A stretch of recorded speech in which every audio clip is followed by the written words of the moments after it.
Que se passe-t-il maintenant dans des exercices où vous avez une combinaison des fonctions arccosinus, arcsinus avec des fonctions cosinus et sinus simples?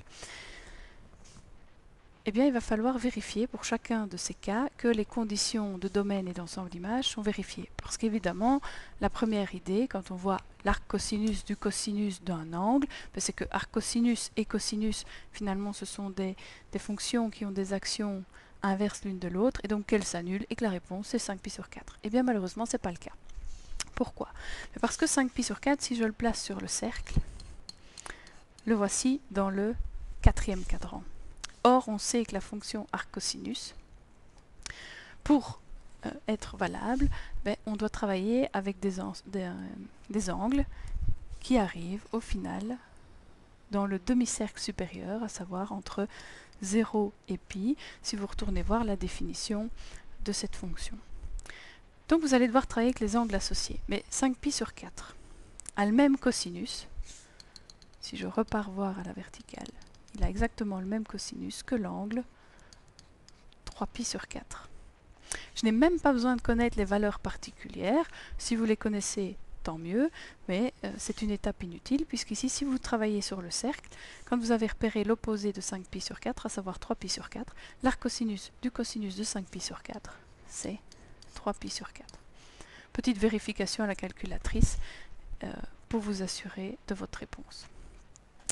Alors maintenant, l'arccosinus du sinus de pi sur 6. Bien là, malheureusement, arccosinus et sinus ne sont pas des fonctions réciproques l'une de l'autre. Donc vous allez devoir travailler en deux temps. Vous allez d'abord devoir calculer le sinus de pi sur 6, ou en tout cas, retournez voir dans vos valeurs particulières. Le sinus de pi sur 6 vaut 1,5.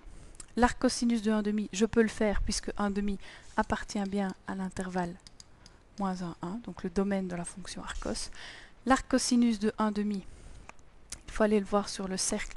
Donc quel angle a un cosinus égal à 1,5? De nouveau, il y en a deux, mais ça ne sert même à rien de donner la solution du quatrième cadran. Celle du premier cadran suffit. Et l'angle qui a un cosinus égal à 1,5 n'est autre que l'angle de pi sur 3. Donc la réponse ici est égale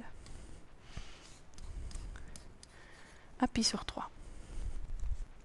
Enfin, que se passe-t-il si maintenant je fais le cosinus de l'arccosinus de racine de 3,5? Eh bien, racine de 3,5 appartient bien à moins 1.